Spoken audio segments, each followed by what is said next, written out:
દેવભૂમિ દ્વારકા જિલ્લાના ખંભાળિયા ખાતે રાજ્યમંત્રી રીવાબા જાડેજાએ ₹8 કરોડને ખર્ચે પુનર્નિર્મિત જિલ્લા શિક્ષણ અને તાલીમ ભવનનું ઉદ્ઘાટન કર્યું.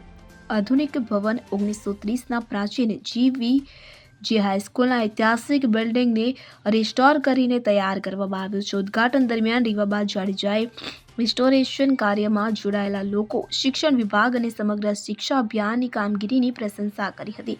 મંત્રીશ્રીએ વિદ્યાર્થીઓને વિજ્ઞાન આધારિત આયોજનમાં ભાગ લેવા પ્રોત્સાહિત કર્યા હતા. ઉદ્ઘાટન બાદ મંત્રીએ નવનિર્મિત ભવનનું નિરીક્ષણ કર્યું હતું. તેમણે GCERT પ્રેરિત જિલ્લા કક્ષા બાળ વૈજ્ઞાનિક પ્રદર્શનના સ્ટોલોની મુલાકાત લીધી હતી.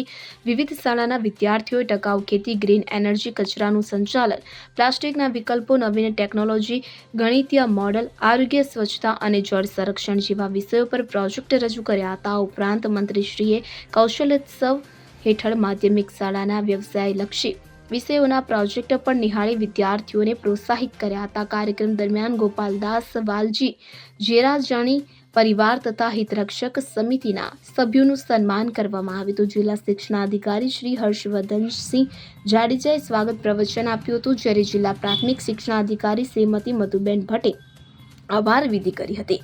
પ્રિન્સિપાલ શ્રીએ કાર્યક્રમની રૂપરેખા રજૂ કરી હતી અને પૂર્વ જજ શ્રી પ્રદીપ ભટ્ટે સ્કૂલના ઇતિહાસ વિશે માહિતી આપી હતી. આ પ્રસંગે અધિકારીઓ, અગ્રણીઓ, શિક્ષકો અને વિદ્યાર્થીઓ મોટી સંખ્યામાં ઉપસ્થિત રહ્યા હતા. Bureau report CN24 news. હવે જુઓ દેશ દુનિયાની તમામ ખબરો તમારી આંગળીના ટેરવે. ઉઠાવો મોબાઈલ અને Google Play Store પરથી ડાઉનલોડ કરો અમારી CN24 ન્યૂઝ મોબાઈલ એપ.